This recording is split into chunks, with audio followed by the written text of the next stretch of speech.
The year was 2198. Earth had changed, its sprawling cities now buried beneath the weight of centuries-old conflicts, its vast territories consumed by the exploration of distant stars. Humanity had long outgrown its birthplace, colonizing planets across the galaxy. And with that expansion came the inevitable clashes with alien species, many peaceful, some not. But Earth had learned to fight for survival, to evolve in ways that made their enemies tremble. One such alien race, the Valka, had long regarded humans with disdain.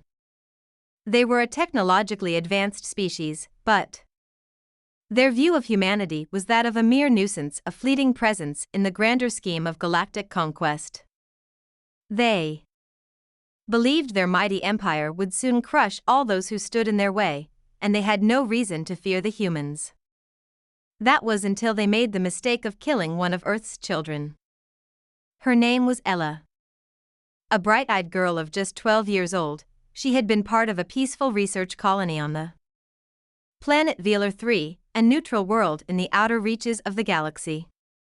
She was on a school field trip when the Valka forces invaded. A routine planetary scan turned into a catastrophic event. The Valka's merciless soldiers had swept across the colony, demanding access to the colony's research and threatening violence.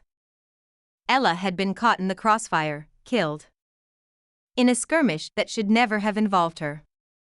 The Valka commander, General Korik, had been in charge of the attack. He had deemed the destruction of the colony a necessary step in securing their dominance over the planet and the research there. But in his arrogance, he failed to recognize the gravity of what he had done. The death of one human child was insignificant in the eyes of the Valka Empire. Yet, they did not understand the core of humanity. The death of Ella sparked a fire across Earth.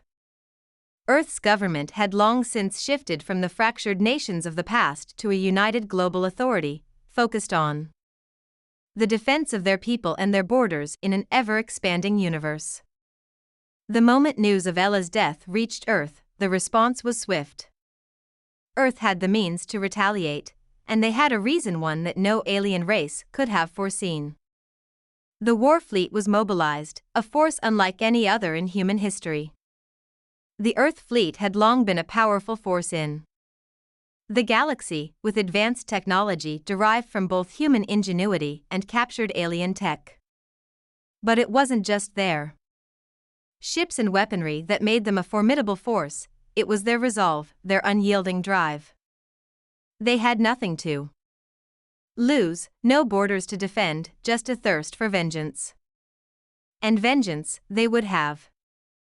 The Earth fleet's flagship, Eclipse, was the heart of this vast force, a massive warship equipped with enough firepower to level a moon. Its captain, General Lucinda Ward, was a battle-hardened veteran of countless conflicts. She was not one for speeches or grand declarations, but she understood the human spirit. The Valka had made a grievous error in judgment. They had killed a child, and in doing so, they had drawn the wrath of an entire species. As Earth's fleet entered the Valka sector, the Valka Empire was not prepared. Their advanced sensors had detected the incoming ships, but they believed them to be a minor inconvenience, another diplomatic protest to ignore. They were wrong. In the heart of the Valka Empire, the Earth fleet began its first wave of attacks, swift and brutal. Earth's warships moved like shadows in the vast expanse of space, their dark hulls glinting under distant stars. The Valka, with their towering citadels and technologically superior forces, were caught off guard by the ferocity of humanity's response. For every battle they won, the Earth fleet learned, adapted, and struck harder. Each strike, each skirmish, was not just a tactical mission, it was a reminder. A reminder that the Valka had crossed a line, one that could never be erased. General Korik, in his arrogance, believed he could outmaneuver the humans with his vast fleet of warships, but he had underestimated humanity's greatest strength, its unity. The Earth fleet fought with one purpose, and their enemies learned that a unified humanity could not be swayed by fear or intimidation. It was a battle of wills, and the Valka had no understanding of how strong human resolve could be. Days turned into weeks. The Earth fleet continued its advance, reducing Valka strongholds to ruins. And with each destroyed world, each crumbled fortress, the Valka were left with an undeniable truth: the humans were not merely defending their homes, they were waging a war of retribution. In a final act of vengeance, the Earth fleet launched a full assault on the Valka homeworld, the capital city of Valak. Prime General Ward stood at the helm of the Eclipse, her voice cold, unwavering, as the countdown to the final assault began. Her orders were simple: show no mercy. The Valka had made their mistake, and now they would pay the price. As the Earth fleet closed in on Valak Prime, the entire Valka Empire knew they were facing their end. Their forces scrambled, attempting to mount a defense, but they had already lost the battle. The humans, in their fury, had not only taken back their honor, they had redefined the entire galaxy's view of Earth.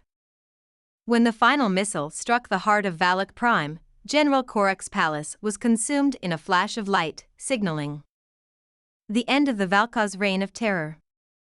The Valka Empire, once a mighty power, had fallen. And all that remained was the memory of a single, innocent child who had ignited a war that would reshape the future. Humanity had exacted its vengeance. In the aftermath, the galaxy would never look at Earth the same way again. The species that had once been seen as weak, fragile, and insignificant had proven something irrefutable: when one of their own is wronged, they will come, and they will bring an unstoppable force with them. Earth had shown that it was not just a world of cities and technology, it was a world of warriors, bound by the deepest sense of loyalty and vengeance. And from that day forward, the Valka, and any other species that dared to challenge humanity, would remember the name of Earth. It was a name spoken not in fear, but in awe.